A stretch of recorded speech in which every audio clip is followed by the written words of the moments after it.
Well, hello there guys, good afternoon, good morning, good evening, wherever you are in the world. Welcome once again to the Stu Waters Show. We are here with Wacky Wednesday. Good to see you guys again, hope you guys doing well. Keep it safe, keep it clean, as I always say at the beginning of every stream. Wow, I'm excited for today, I tell you what. Just because of the fact that I just had a lot of fun just making the thumbnail, which I was going to make for today's stream. And of course when the video goes out on YouTube, because I want to put this on YouTube as well, just a walkthrough. I've never had a chance to play this game before, and I think I've missed out. But now, I guess I've taken the opportunity to just give it a go. Just because, I don't know, maybe it's just I've been doing other stuff, maybe because I've been interested in other things, but it's the Phoenix Wright games that I've always watched and wanted to have a go at playing, but like it's just a chance of making the experience. Let's play the first one, shall we?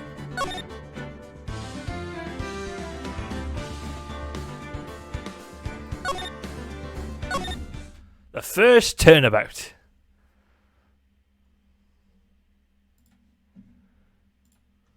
Ooh, drops of blood.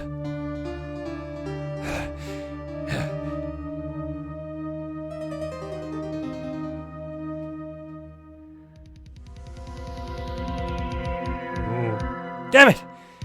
Why me? I can't get caught. Not like this. I've got to find someone to pin this on. Someone like him. I'll make it look like he did it.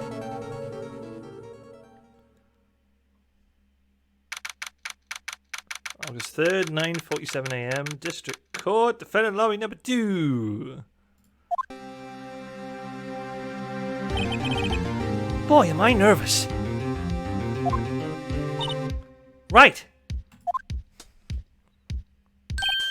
Oh, hi, Chief. Oh, glad I made it on time. Well, I have to say, Phoenix, I'm impressed. Not everyone takes on a murder trial right off the bat like this. Says a lot about you, and your client as well. Thanks.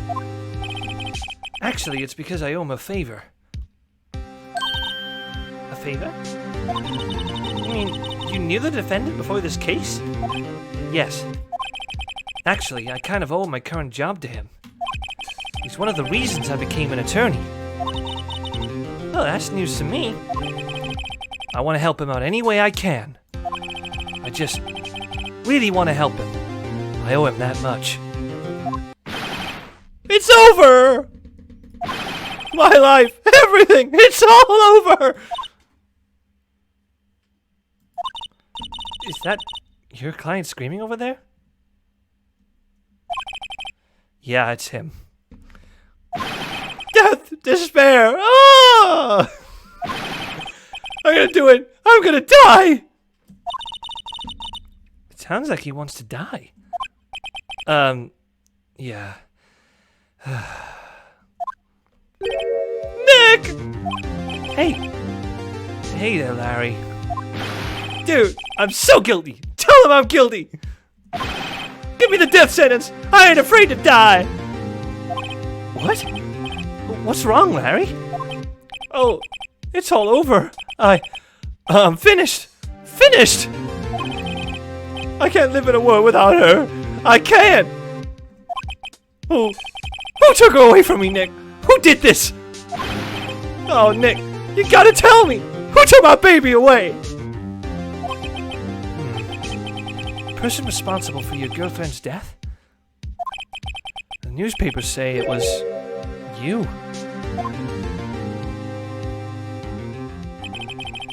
My name is Phoenix Wright. Here's the story. My first case is a fairly simple one. A young woman was killed in her apartment. The guy they arrested was the unlucky sap dating her. Larry Butts, my best friend since grade school. Our school had a saying, when something smells, it's usually the butts. In the 23 years I've known him, it's usually been true. He has a knack for getting himself in trouble. One thing I can say, though, it's usually not his fault. He just has terrible luck. But I know better than anyone that he's a good guy at heart. That, and I owe him one. Which is why I took the case. I can't speak. That, and I owe him one. Which is why I took the case to clear his name. And that's just what I'm going to do.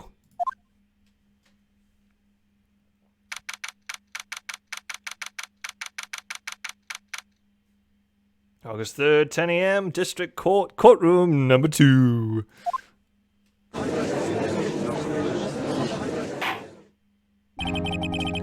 Court is now in session for the trial of Mr. Larry Butts. Prosecution is ready, Your Honor. The defense is ready, Your Honor. Mr. Wright, this is your first trial, is it not? Yes, Your Honor. I'm, a little nervous. Your conduct during this trial will decide the fate of your client. Murder is a serious charge. For your client's sake, I hope you can control your nerves. Thank you, Your Honor. Mr. Wright, given the circumstances, I think we should have a test to ascertain your readiness. Yes, Your Honor. Hands shaking, eyesight fading. The test will consist of a few simple questions. Answer them clearly and concisely. Please state the name of the defendant in this case. Butts, of course. The defendant? Well, that's Larry Butts, Your Honor. Correct. Just keep your wits about you and you'll do fine. Next question. This is a murder trial. Tell me, what's the victim's name? Oh, I know this one. Glad I read the case report cover so many times. It's... Wait. Uh-oh! No way! I forgot! I'm drawing a total blank here! Phoenix, are you absolutely sure you're up to this? You don't even know the victim's name? Oh, the victim! Of course I know the victim's name! I, just forgot. Temporarily. I think I feel a migraine coming on. Victor's name is listed in the court record. Just press tab and check it at any time, okay? Sure.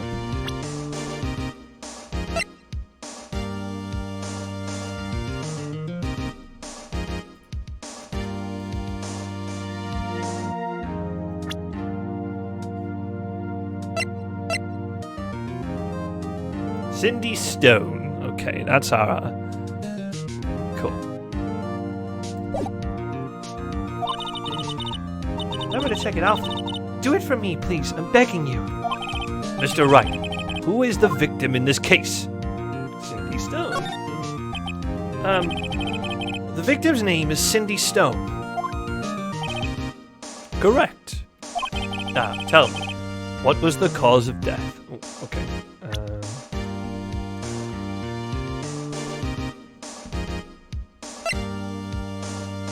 Loss of blood due to blunt force trauma. Cool. Okay.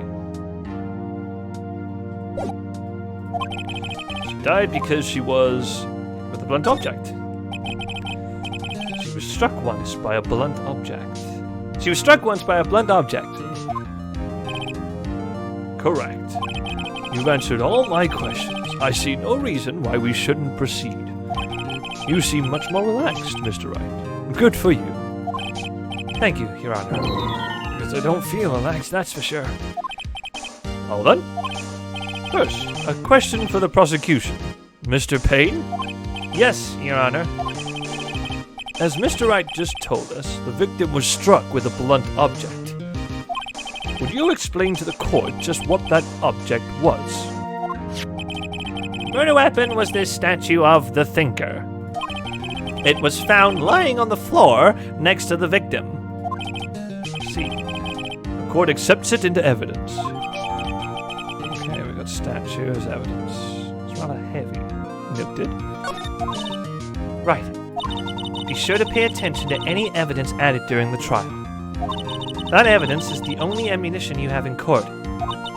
Use tab to check the court record frequently.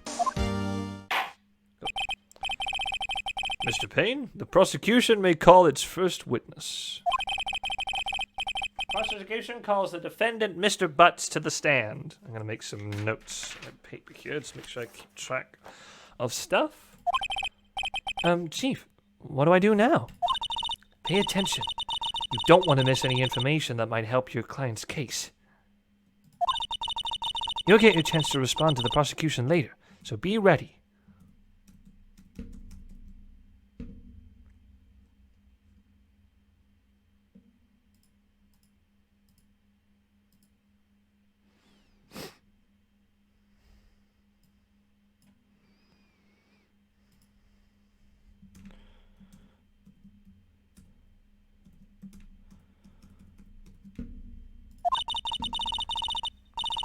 Let's just hope he doesn't say anything unfortunate. Uh-oh. Larry gets excited easily. This could be bad. Ahem. Mr. Butts, is it not true that the victim had recently dumped you? Hey, watch it, buddy! We were great together! We were Romeo and Juliet! Cleopatra and Mark Antony! Didn't they all die? I wasn't dumped. She just wasn't taking my phone calls. Or seeing me. Ever. What's it to you anyway? Mr. Butts, what you describe is generally what we mean by dumped. In fact, she had completely abandoned you and was seeing other men. She had just returned from overseas with one of them the day before the murder. What do you mean, one of them? Lies! All of it lies! I don't believe a word of it! Your Honor, the victim's passport. According to this, she was in Paris until the day before she died. Oh, okay. I'm gonna note this down, so... victim...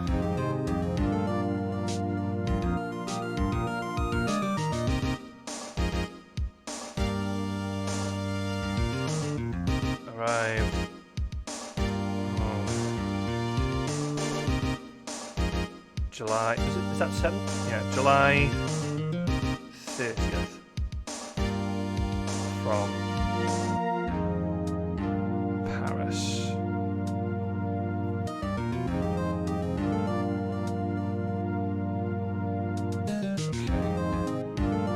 Okay. Did? She appears to return the day before the murder.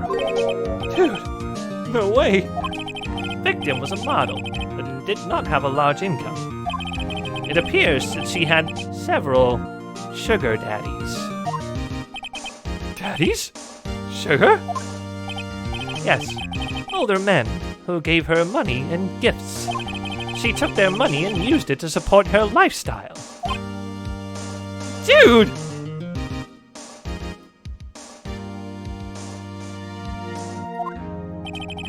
We can clearly see what kind of woman this Miss Stone was.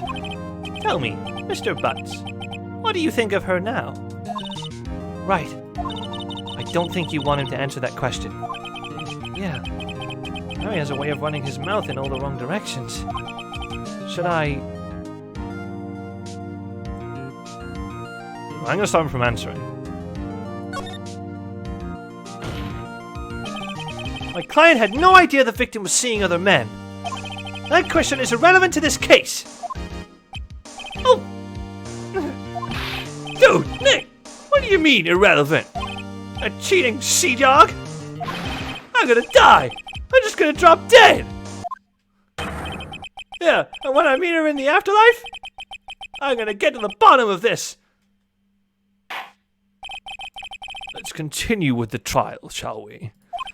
I believe the accused's motive is clear to everyone. Yes, quite. Oh boy, this is so not looking good. Next question. You went to the victim's apartment on the day of the murder, did you not? Oh. Well, did you or did you not?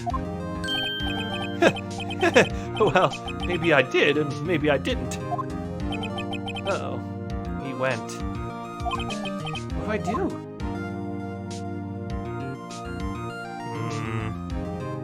I gotta have him answer honestly. I know. Send him a signal.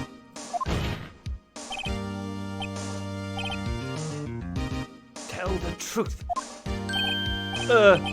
Yeah. Yeah, I was there. I went. Order! Well, Mr. Butts. Dude, chill! She wasn't home, man. So, I didn't see her. Your Honor, the defendant is lying.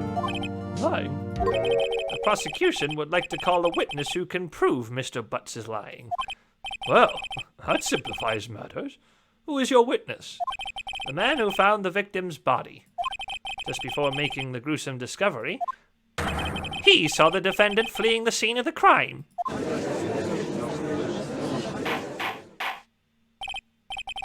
Order! Order in the court!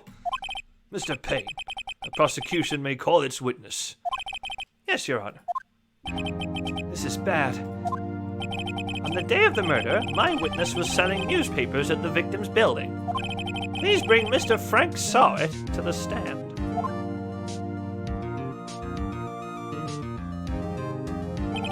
Mr. Sawit, you sell newspaper subscriptions, is this correct? Oh, yes. Newspapers, yes. Mr. Sawit, you may proceed with your testimony. Please tell the court what you saw on the day of the murder.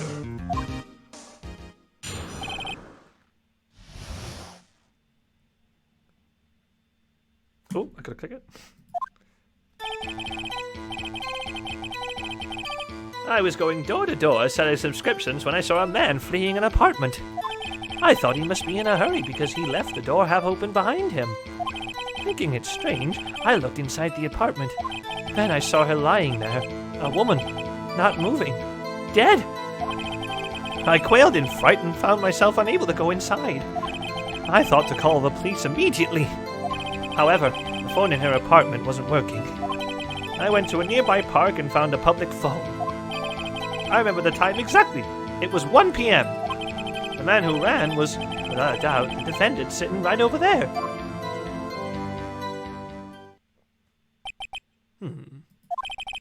Harry, why didn't you tell the truth? I can't defend you against a testimony like that.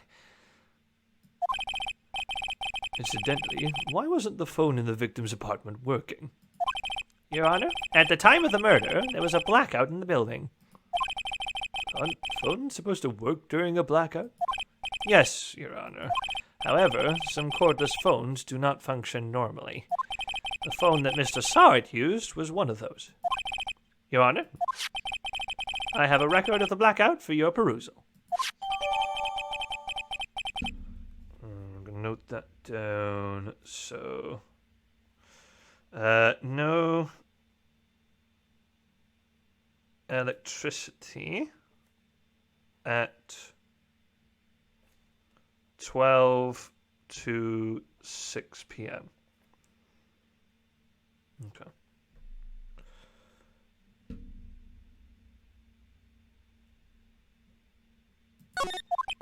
Now, Mr. Wright. Yes? Yes, Your Honor. You may begin your cross-examination. Cross-examination, Your Honor? All right, Wright. This is it. The real deal. What exactly am I supposed to do? Why, you exposed the lies in the testimony the witness just gave. Lies? What? He was lying? Your client is innocent, right? And that witness must have lied in his testimony. Or is your client really guilty? Well, how do I prove he's not? You hold the key. It's in the evidence. Compare the witness's testimony to the evidence at hand. There's bound to be a contradiction in there. First, find contradictions between the court record and the witness's testimony. Then, once you've found the contradicting evidence, present it and rub it in the witness's face. Okay. Open the court record with tab, then point out contradictions in the testimony. Okay, you got it.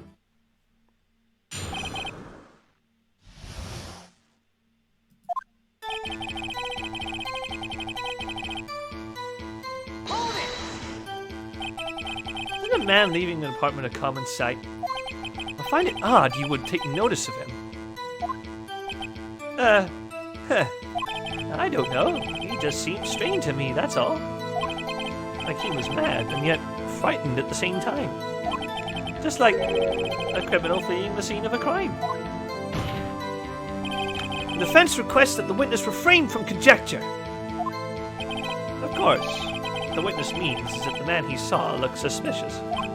So, what happened next?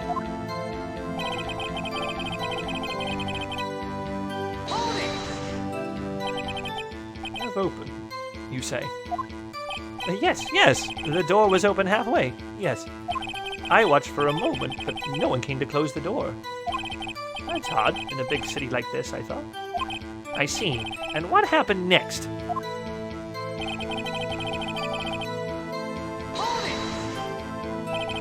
What gave you the idea to do that? Well, the door was half open, you see. Isn't it only human to want to peek? We climb mountains because they are there. It's the same thing. Truer words have never been spoken. Anyone would look inside. Why did pain cut him off so quickly? So, you looked into the apartment. What happened then? I saw her lying there. Oh, and not moving. Dead. Well, in fright, found myself unable to go inside. Oh, crap.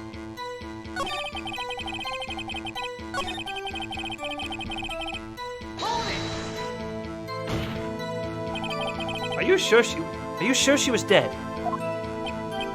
Well, no. Well, I guess I wasn't.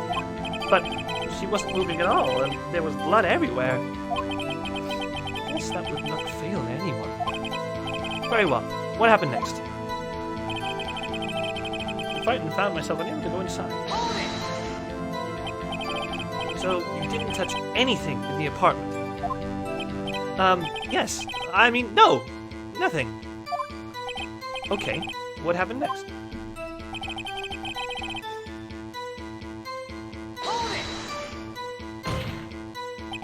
You thought to call the police? Does that mean you didn't actually call them? Please, listen to the rest of the testimony. You thought to call the police. What happened next?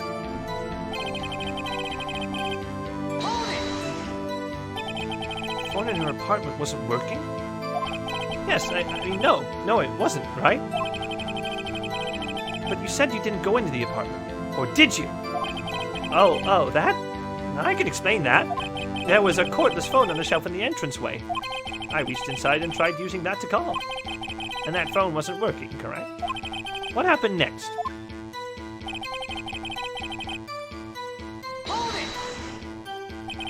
Why use a public phone?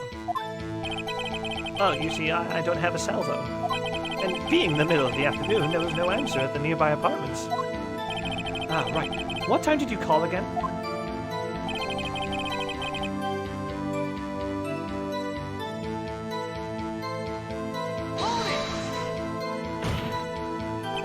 "1 p.m. Are you certain?" Yes, absolutely. He seems really confident. 1 p.m.? Right. Does that seem strange to you? Present some evidence to contradict him. This is 1 p.m. What?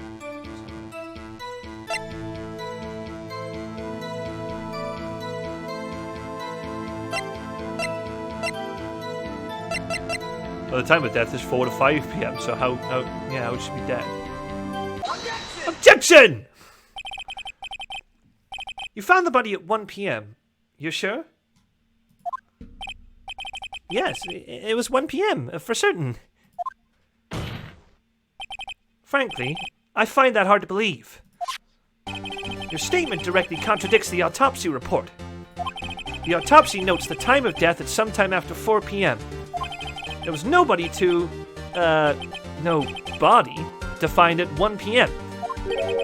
How do you explain this 3-hour gap?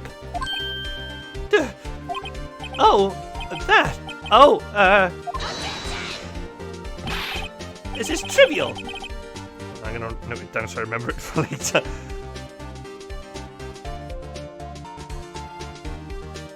Time of death, 4 to 5 p.m. Trivial. The witness merely forgot the time.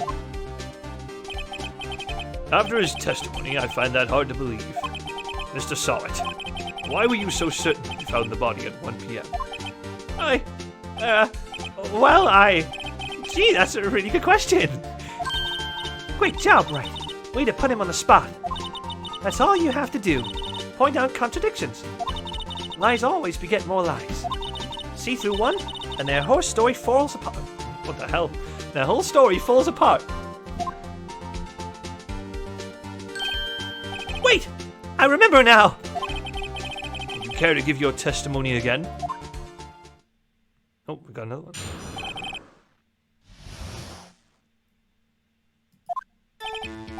See, when I found the body, I heard the time. There was a voice saying the time. It was probably coming from the television. Oh, and it was 3 hours off, wasn't it? I guess the victim must have been watching a video of a tape program. That's why I thought it was 1 p.m. Terribly sorry about the misunderstanding. I see. You heard a voice saying the time on a tape program? Mr. Wright, you may cross-examine the witness. Right. You know what to do. I've got this one.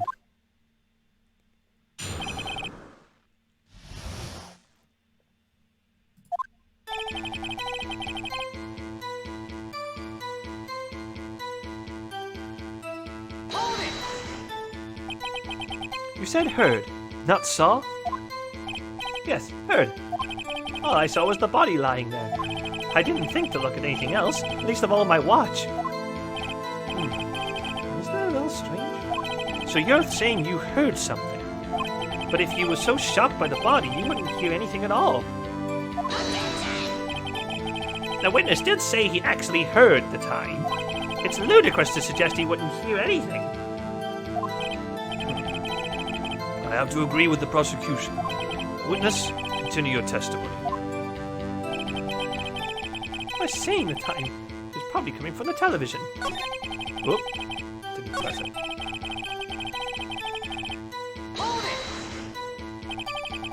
Are you sure it was a television and not a radio?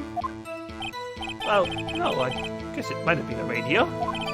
Incidentally, there was no radio on the premises. There was only one large television. Right. I can't put my finger on it, but something about this seems fishy. Something about hearing the television. The witness has testified he heard the time.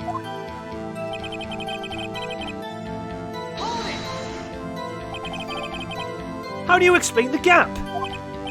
Well, witness, can you explain this?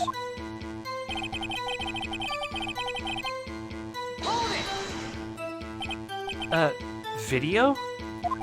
Yes, well, that would explain why the time was wrong. True. Right. I think the problem lies someplace else. You agreed that you heard the time of the scene.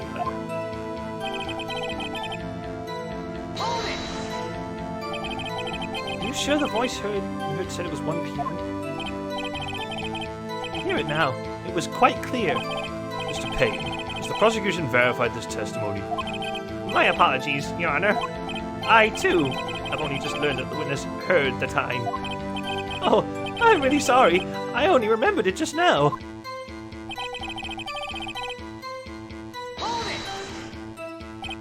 Well, you just watch it. Not much point pressing him on that one, was there?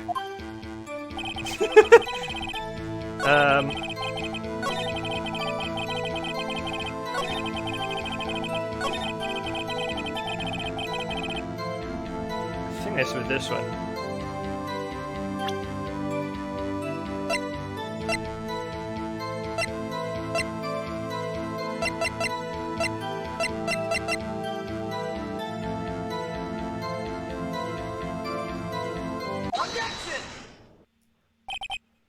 right there. The prosecution has said there was a blackout at the time of the discovery. And this record proves it. You couldn't have heard a television or a video. Well... The defense has a point. Do you have an explanation for this, Mr. Sawit? No, I find it quite puzzling myself. Quite. Wait, I remember now. Mr. Sawit, the court would prefer to hear an accurate testimony from the very beginning. These constant corrections are harming your credibility. And you seem rather distraught. My apologies, Your Honor. It must have been the shock of finding the body. Very well, Mr. Sawit. Let's hear your testimony once more, please.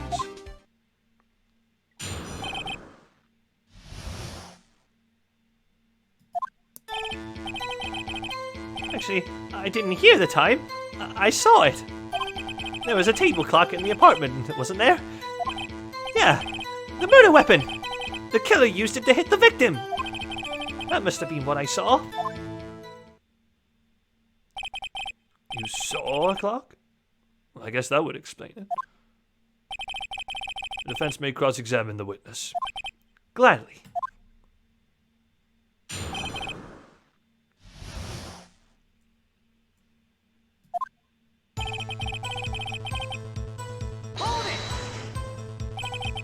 It strikes me as a very suspicious mistake. Yes, I can see how you'd be a little doubtful. I'm really sorry. I only just remembered that table clock. A table clock?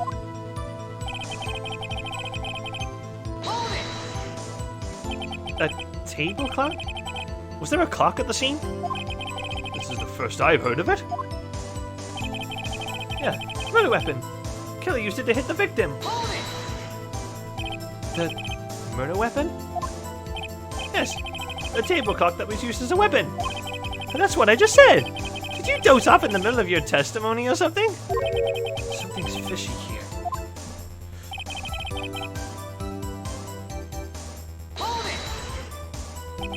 Why didn't you tell us that in the first place? I guess it just slipped my mind. I'm not really sure how it happened myself. The witness says he saw the table clock. End of story. Now, find the contradiction.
Objection!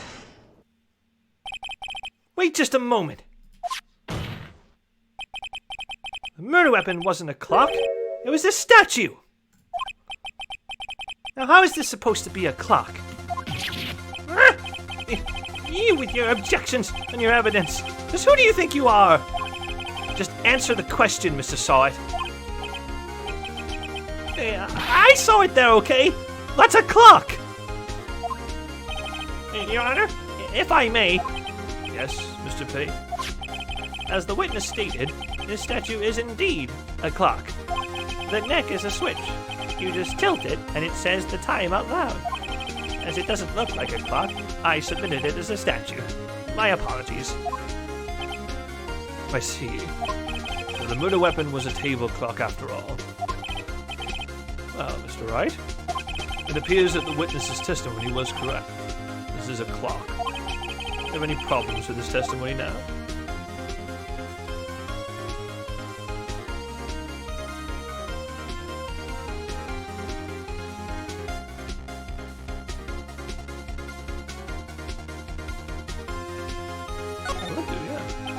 Your Honor, there was a gaping hole in the witness's testimony. The only way he could have known the weapon was a clock is to hold it in his hand.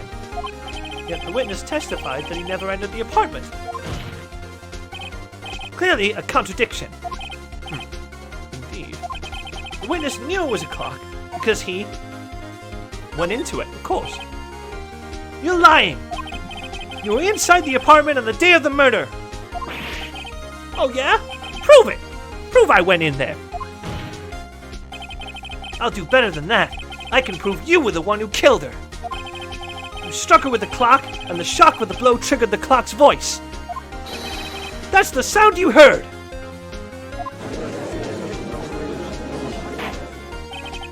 Order in the court! Intriguing. Please continue, Mr. Wright. Yes, Your Honor. Mr. Saw it. The sound must have left quite an impression on you. Understandable, since the murder weapon spoke just as you hit the victim. That voice was burned into your mind. That's why you were so certain about the time. What's the meaning of this? This is all baseless conjecture. Baseless? Just look at the witness's face. Would the witness care to elaborate? Did you strike the victim with the clock? That day, I never. Look, the clock, I heard, no. I mean, I saw. Yeah! Shut up! I hate you! It was him, I tell you, I saw him. He killed her, and he should burn! Give him death! Order in the court, I say. Your Honor, a moment, please. There isn't a shred of evidence supporting the defense's claims. Mr. Wright. Your Honor? You claim the sound the witness heard came from the clock. Do you have any evidence? The whole case is riding on this. I'd better think it through carefully. Your Honor? Sound Mr. Saward heard was definitely this clock. A fact which is clear if you simply...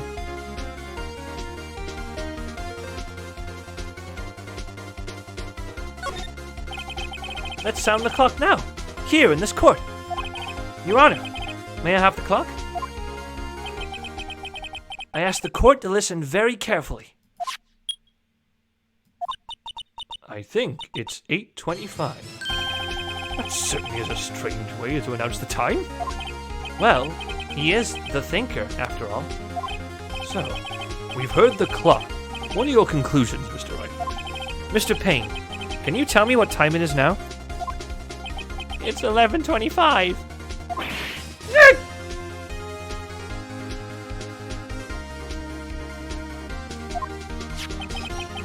As you can see, this clock is exactly 3 hours slow. Precisely the discrepancy between what Mr. Saward heard and the actual time of death.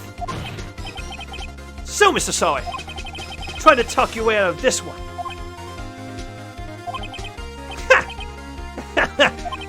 You forgot one thing. Uh-oh. What's he talking about now? While it may seem like that clock is running 3 hours slow, it proves nothing. How do you know it was running 3 hours slow on the day of the murder? If you can't prove that, you don't have a case! He's right. How am I gonna prove that? Damn it! I was so close! Mr. Wright, it seems you lack the critical evidence to support your claim. Yes, Your Honor. This means I cannot let you indict the witness. Unfortunately, this ends the cross-examination of Mr. Frank Sword. I come all the way down here to testify, and look what happens. You treat me like a criminal. A criminal! You lawyers are all slime. Ugh, I almost had him. Sorry, Larry. I failed you. There's nothing I can do about it now.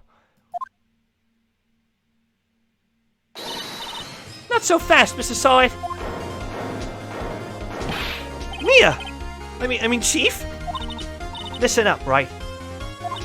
Don't throw this one away. Not like this. Think. But, Chief, it's over. I can't prove the clock was slow the day of the murder. Nobody can prove that. Well, yes.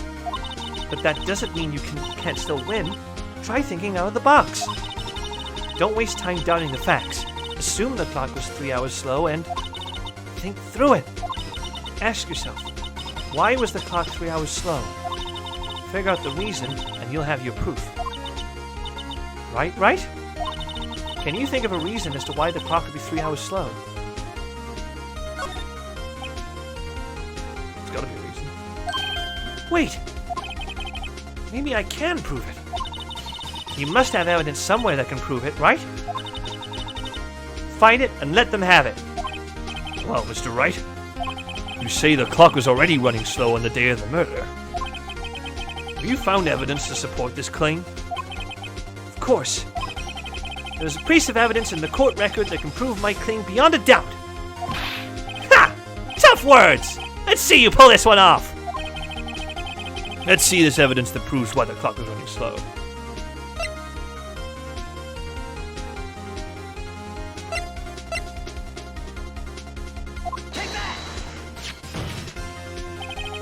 The victim had just returned home from abroad the day before the murder. As we all know, the time difference between here and Paris is 9 hours. When it's 4 p.m. here, and it's 1 a.m. the next day there. The clock wasn't 3 hours slow, it was 9 hours fast! The victim hadn't reset her clock since returning home. That's why the time you heard when you struck her dead in her apartment was wrong. Proof enough for you, Mr. Sawyer? Or should I say, Mr. Did It?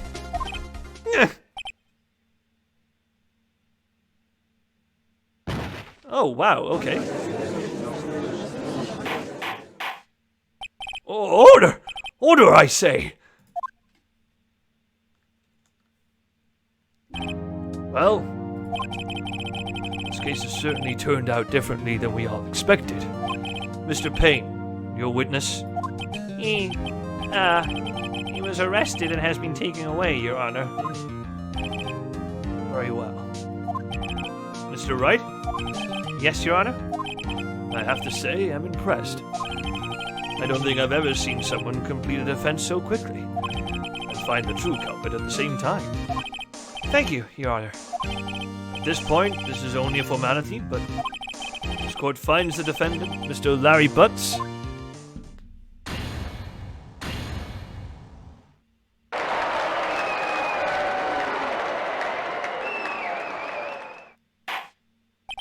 And with that, this court is adjourned.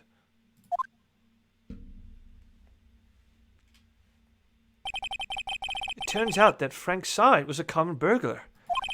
He posed as a newspaper salesman to check and see when people were out of the house. That day, when Larry went to her apartment, the victim wasn't home. After he left, Mr. Sawyer let himself in to do his dirty work. While he was searching her place, the victim returned. Flustered, Mr. Sawyer grabbed the nearest blunt object he could find.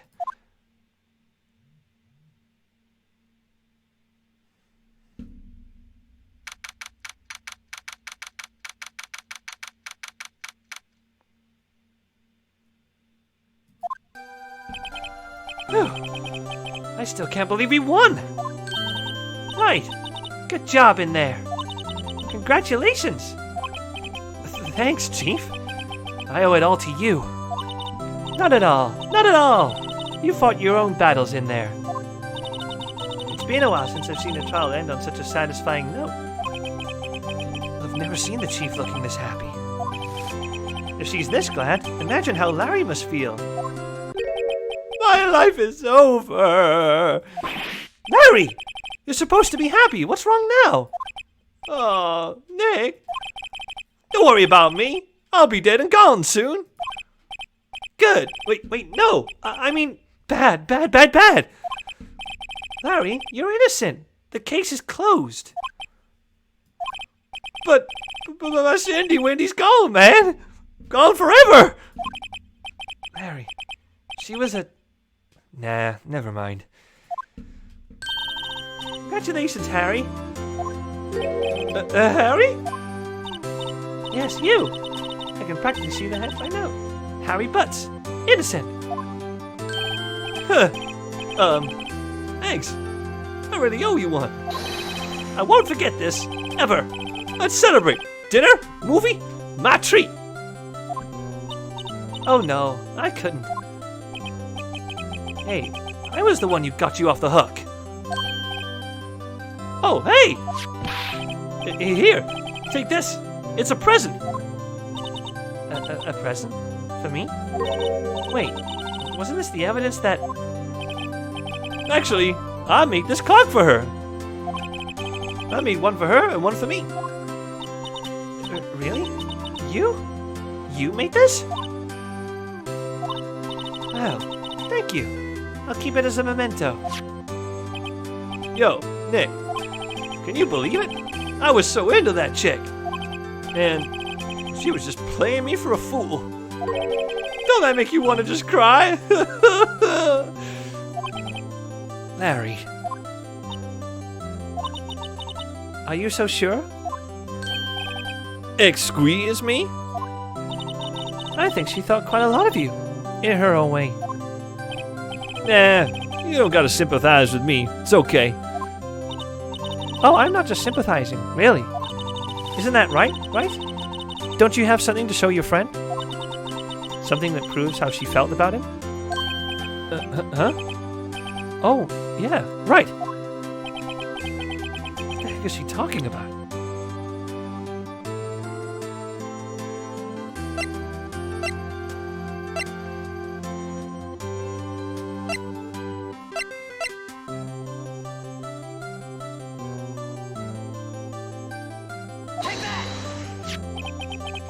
Check this out, Larry. Proof positive you weren't just some chum to her. Huh? What about that clock? This is the clock you made for her, Larry. And she took it with her when she traveled. Whatever. She probably just needed a clock, that's all. You think so? It's a pretty heavy clock to take traveling. Well, make of it what you will. Hey, Nick. I'm glad I asked you to be my lawyer. Really, I am. Thanks. Hope that made him feel a little better. Right? I hope you see the importance of evidence now. Also, hopefully you realize things change depending on how you look at them. People, too. We never really know if our clients are guilty or innocent. All we can do is believe in them. And in order to believe in them, you have to believe in yourself. Right? Listen. Learn. Grow strong. Never let go of what you believe in. Never. Well, I think our work here is done. Shall we be off? Yeah, I guess so. Say, how about dinner? On me? We'll drink a toast to innocent butts. Yeah. Oh, speaking of Harry. Larry. You were saying part of why you became a lawyer was because of him? Yeah. Part at least. You'll have to tell me more about it sometime. Maybe over drinks? And so, my first trial came to a close. Larry slapped me on the back and said, "Gee, Nick, it's good to have friends." But I'm pretty sure he's not gonna pay us. Unless you count the clock he gave Mia. I didn't know it then. But that clock was soon going to be at the center of another incident. And my promise to tell the chief about me and Larry would be one promise that I wouldn't be able to keep.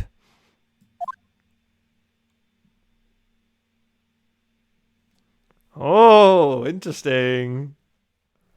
Hey guys, thank you so much for watching. I hope you guys enjoyed the video. If you like what you saw, you can subscribe to the channel. You can also check me out on my social media platforms, which is Facebook, Stu Waters, Twitter @StuWatersHype, and of course I got my Twitch channel as well, where you can check out 5 days a week some great video game content. That's on twitch.tv/Stu Waters. Other than that, I'll see you next time. Ta-da!